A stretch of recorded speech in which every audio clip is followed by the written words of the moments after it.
साथ मिलकर हमें ये बजट बनाना पड़ा है। जो हालात हैं उसका तकाजा ये था। IMF का हमें आज जवाब आ गया तो इंशाअल्लाह कल हम आपके सामने पेश करेंगे। पाकिस्तान वर्क्स डिपार्टमेंट है, उसके खात्मे का ऐलान हो चुका है। बिला खौफ तरदीद ये कह सकते हैं असल करप्शन तो वहाँ होती है। मैं इंशाअल्लाह आपकी खिदमत में अगले महीने 1.5 महीने में टेंजिबल रिजल्ट इस ऐवान में लेके आएंगे ताकि पूरी कौम देखे कि किस तरह अखराजात में कमी की जाएगी।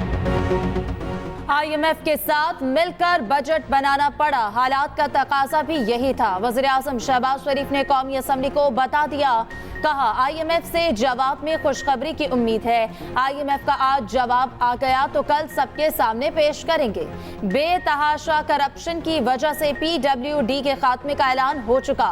PWD में सिर्फ तनख्वाहों का मामला नहीं, असल करप्शन तो फंड्स में होती है। वज़ीर आज़म का अखराजात में कमी से मुतालिक मालूमात जल्द सामने लाने का ऐलान।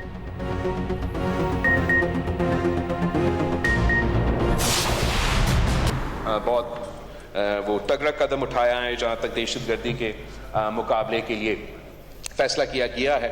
तो कंसल्टेशन से आपके चाहे वो मुआशी फैसला हो या जो भी फैसला वो ज़्यादा मजबूत होगा। जब तक पॉलिटिकल इनपुट नहीं होगा आपका बजट नहीं चलेगा। पाकिस्तान के अवाम का असल मसला क्या है? उनको फिक्र नहीं है कि कौन जेल में है, कौन जेल में था और कौन जेल में जाएगा। इनका अगर कोई फिक्र है रोटी कपड़ा मकान का फिक्र है। जनाब स्पीकर, पाकिस्तान का लॉन्ग टर्म मसला को अगर हमने एड्रेस करना है तो चार्टर ऑफ इकोनॉमी के बगैर ये हो नहीं सकता। हमारा बजट बनने से पहले आपके एलाइज के साथ भी और ऑपोजिशन को भी दावत दिया जाए कि हम बैठे आने वाले साल का बजट आ रहा है, नैब का खात्मा किया जाए। नैब और मईशत एक साथ नहीं चल सकते। बिलावल भुट्टो जरदारी का कौमी असम्बली में मुतालबा, कहा नैब को सियासी मकासद के लिए इस्तेमाल किया गया। अहमकाना टैक्स वापस लेने का भी कह दिया। कहा मुआशी फैसलों पर सियासी मुशावरत जरूरी है। मुशावरत के बाद बजट बाबुओं का बजट होगा। दूध, स्टेशनरी और स्टंट पर सेल्स टैक्स का फैसला कोई बाबू ही कर सकता है, सियासतदान नहीं। ऑपोजिशन को फिर साथ बैठने की दावत दे दी। अशिया पर सेल्स टैक्स जमा कराने का इख्तियार सूबों को देने की तजवीज। वज़ीर आज़म की कामयाबी के लिए दुआ। कहा महंगाई में कुछ कमी आ रही है, अवाम इस कमी को महसूस करेंगे। बिलावल भुट्टो की ऑपरेशन अज़्म इस्तेहकाम की भी हिमायत। कहा हुकूमत ने दहशतगर्दी के खिलाफ तगड़ा कदम उठाया। मुस्लिम लीग नून ने रूठी पीपल्स पार्टी को मना लिया। पीपल्स पार्टी का बजट मंजूरी में हुकूमत की हिमायत का फैसला। इसहाक डार ने बिलावल भुट्टो को राजी कर लिया। दोनों के दरमियान मुलाकात के बाद बिलावल भुट्टो की ज़ेर सदारत पार्लिमानी पार्टी का इजलास। रहनुमा पीपल्स पार्टी नवीद कमर ने कहा बजट में वोट देंगे। बदकिस्मती से PSD पर हुकूमत ने मुशावरत नहीं की।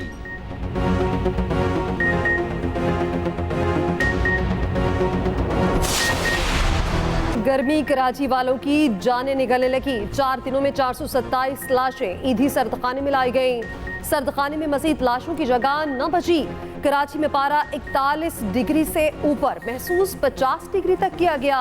मुख्तलिफ इलाकों से आज मजीद 5 लाशें मिली। अमवात कराची के फुटपाथों और सड़कों पर हुई। बेशतर अफराद नशे के आदी थे। कैटल कॉलोनी में मवेशी भी मरने लगे। माहिरीन की शहरियों को ठंडे और नमकियात वाले मशरूबात के इस्तेमाल की हिदायत। शदीद गर्मी में लोड शेडिंग का भी अजाब जारी। मुख्तलिफ इलाकों में कई घंटे बिजली बंद। 29 जून से मौसम में बेहतरी होगी। शहर में हल्की और दरमियानी बारिश का इम्कान।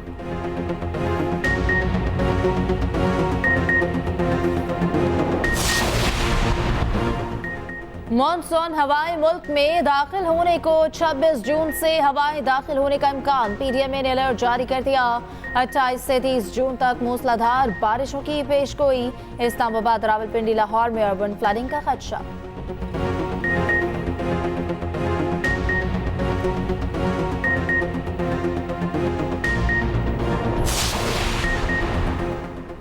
अगर खवातीन या अक़लियतों की लिस्ट नहीं दी गई तो असरात तो होंगे।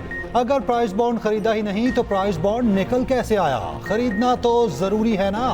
आइन मुकद्दस है, उस पर अमल करना ऑप्शन नहीं, लाजिम है। मखसूस नशिस्तों के केस में चीफ जस्टिस काजी फाइजीसा के रिमार्क्स। कहा आइन में दिया गया उसूल वाज़े है तो हम क्यों नई जिहतें निकाल लेते हैं। तारीख की बात करनी है तो पूरी तरह से करें। कोई डिक्टेटर आए तो सब वजीर और अटर्नी जनरल बन जाते हैं। जमहूरियत आती है तो सब लोग छुरियां निकाल लेते हैं। हमें माजी की गलतियों को तस्लीम करना चाहिए। जस्टिस अथर मिलल्ला ने रिमार्क्स दिए, अवाम के हुकूक को कभी अहमियत नहीं दी गई, आज भी आइन पर अमल दरामद नहीं हो रहा। हमें हकीकत का सामना करने की बजाय अपना सर रेत में नहीं दबाना चाहिए। एक दिन हमें कह देना चाहिए कि बहुत हो चुका, आइन की खिलाफ वर्जी पर आंखें बंद नहीं कर सकते। समाअत जुमेरात तक मुलतवी। टिकट लेकर पार्टी तब्दील करने वाले पर आर्टिकल 63A लागू होगा। जस्टिस जमाल खान मंदोखिल की मखसूस नशिस्तों से मुतालिक केस में रिमार्क्स। जस्टिस मुनीब अख्तर ने कहा, कोई उम्मीदवार पार्टी तब्दील नहीं कर सकता तो इलेक्शन कमीशन कैसे आज़ाद करार दे सकता है। जस्टिस आयशा मलिक ने कहा, सवाल ये भी है हामिद रजा को पार्टी टिकट पर इलेक्शन लड़ने से क्यों रोका गया। इलेक्शन कमीशन इस मामले की तस्दीक करे तो केस नया रुख इख्तियार कर सकता है। मखसूस नशिस्तें मुतनासिब नुमाइंदगी के असूल पर ही मिल सकती हैं। अपनी छत अपना घर प्रोग्राम की मंजूरी। वज़ीर आला पंजाब 14 अगस्त को प्रोग्राम लॉन्च करेंगी। मरियम नवाज की ज़ेर सदारत सूबाई काबीना का तवील इजलास। दूर दराज इलाकों के डॉक्टर्स का अलाउंस बढ़ाने की मंजूरी। सिख मैरिज एक्ट, यतीम तलबा को इलेक्ट्रिक बाइक देने के लिए तरीक़ाकार की भी मंजूरी। मरियम नवाज ने कहा, बोर्ड्स की तश्कील नौ का फैसला कर लिया, किसी की सिफारिश कबूल ना की जाए। मरियम नवाज का controlled access corridor one road मंसूबे का दौरा। वन रोड प्रोजेक्ट की जल्द तकमील का हुक्म। वज़ीर आला पंजाब अचानक चिल्ड्रन कॉम्प्लेक्स पहुंच गई। खाली कमरों में AC चलने पर बरहम। कॉम्प्लेक्स को बाकायदा फंक्शनल करने के लिए फौरी प्लान तैयार करने का हुक्म।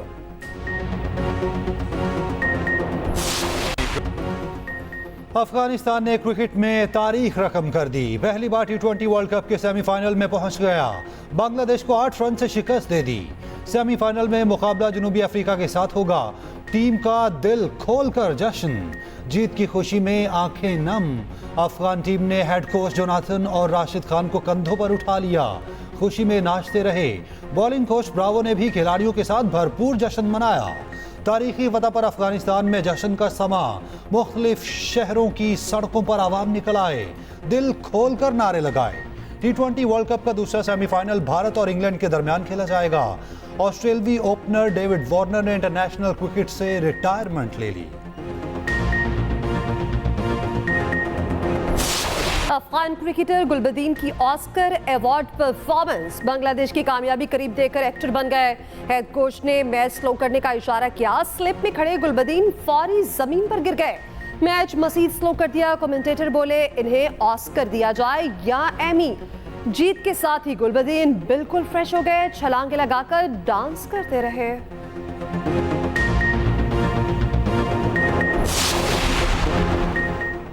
कौमी क्रिकेट टीम के कप्तान बाबर आजम की वतन वापसी। लाहौर पहुंच गए। रवा हफ्ते चेयरमैन PCB मोहसिन नकवी से मुलाकात होगी। टीम की कारकर्दगी और कप्तानी पर अहम पेशरफ्त मुतवक्के।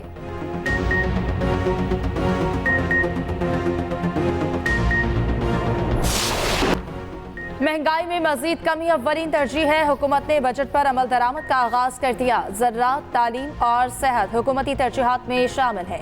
वज़ीर खजाना मोहम्मद औरंगजेब का कौमी असम्बली में इज़हार ख्याल। कहा, ताजिर दो स्कीम का हिस्सा ना बनने वालों के खिलाफ सख्त एक्शन होगा।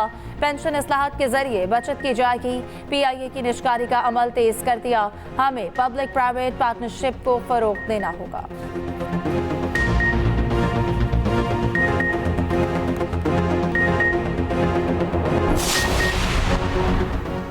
खसारे का शिकार इदारों के सालाना नुकसानात 905 अरब तक पहुंच गए। वफाकी रियासती मलकियती इदारों की माली नुकसानात की रिपोर्ट सामने आ गई। रिपोर्ट के मुताबिक माली साल 2022-23 में नुकसानात में 23% इजाफा रिकॉर्ड। हुकूमत ने तवानाई समेत कई इदारों को 1021 अरब रुपए की माली मदद की। 10 साल में रेलवेज NHA के नुकसानात पर 5595 अरब से भी तजावुज कर गए।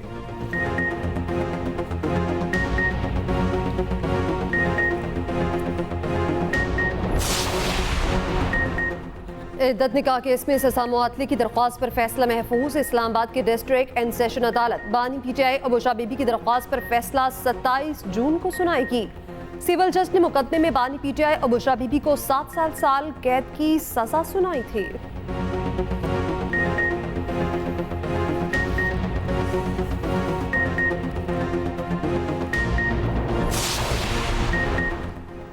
पीटीआई का पार्लियामेंट के अंदर और बाहर सख्त एहतजाज का फैसला। सुन्नी इत्तेहाद काउंसिल अरकान के साथ तहरीक चलाई जाएगी। कौमी असम्बली में पीटीआई और सुन्नी इत्तेहाद काउंसिल की पार्लिमानी पार्टी का इजलास, 172 अरकान की शिरकत। रहनुमाओं ने कहा कि हमारी पार्लिमानी पार्टी मुकम्मल हो गई, जल्द ट्रिब्यूनल से भी फैसला हक में आएगा।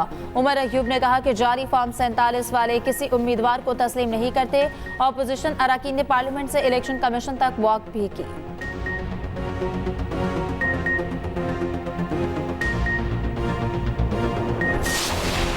कमेटी की मीटिंग के बाद जो अज़्म इस्तेहकाम का जो ऑपरेशन लॉन्च करने का, इसको कंपेयर किया जा रहा है ज़रब अज़ब से या राह निजात से या रद्दुल फसाद से। मकासद तो वही हैं कि एक टेररिज्म जो है उसके ख़िलाफ़ जो है ये ऑपरेशंस हुए माजी में, उसकी कंटिन्यूशन है। उस वक़्त और आज की सिचुएशन में एक बड़ा बुनियादी फ़र्क है। उस वक़्त पूरे इलाके जो थे वो दिन रात के लिए नो गो एरियाज बन चुके हुए थे। आज वैसी सिचुएशन कोई नहीं है। उसको जो रिवाइव किया गया है उन्हीं लाइनों पे रिवाइव किया गया है। चारों चीफ मिनिस्टर मौजूद थे, किसी ने मुखालफत नहीं की इस प्लान की।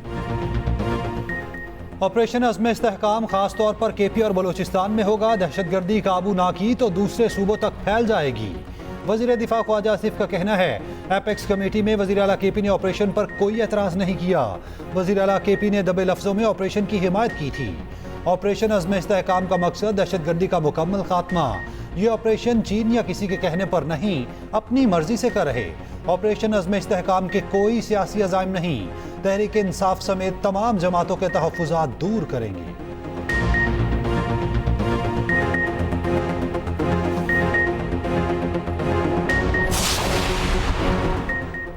ISI और IB बराह रास्त सर्विस प्रोवाइडर से डेटा ले सकते हैं। दीगर कानून नाफिज करने वाले इदारे जरूरत पड़ने पर इन एजेंसी से डेटा ले सकते हैं। ऑडियो लीक्स केस में एडिशनल अटॉर्नी जनरल का इस्लामाबाद हाई कोर्ट में जवाब। टेलीकॉम ऑपरेटर्स पर डेटा देने पर पाबंदी खत्म करने की इस्तदा। जस्टिस बाबर सत्तार ने रिमार्क्स दिए, किस कानून के तहत ये SOP जारी किया गया। वारंट के बगैर लाइव लोकेशन कैसे शेयर की जा सकती है। आपने फोन टैपिंग से मुतालिक नहीं बताया। जो चीजें बताई हैं ये उनमें नहीं आता। अभी इस दस्तावेज की कानूनी हैसियत भी देखनी है। टेलीकॉम कंपनीज बगैर किसी स्क्रूटनी के शहरियों का डाटा दे रही हैं तो बराबर की जिम्मेदार हैं।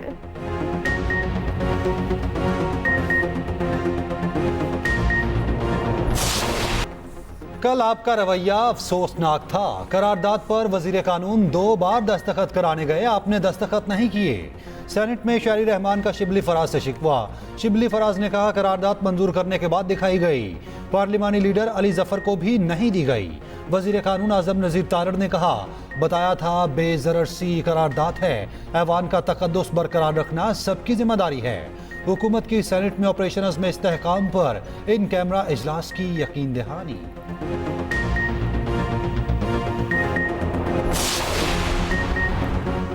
शेख रशीद पर बिलावल के खिलाफ नाजेबा अल्फाज के मुकदमा खारिज। इस्लामाबाद हाई कोर्ट ने फैसला सुना दिया। कराची के थाना मोशको और लसपेला में मुकदमा दर्ज थे।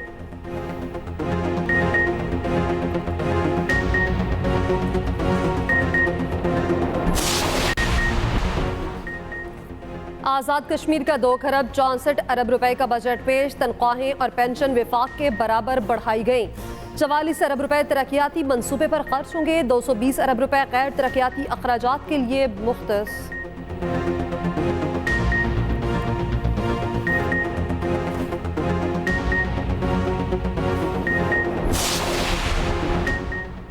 सुप्रीम कोर्ट के 3 नए जजेस ने हल्फ उठा लिया। जस्टिस अकील अहमद अब्बासी, जस्टिस शहजाद अहमद खान और justice Shahid Bilal Hasan supreme court के जज बन गए। जस्टिस शुजात अली खान ने कायम मकाम chief justice Lahore high court का हल्फ उठा लिया। सिंध हाई कोर्ट के जस्टिस शफी सिद्दीकी ने कायम मकाम चीफ जस्टिस के तौर पर हल्फ ले लिया।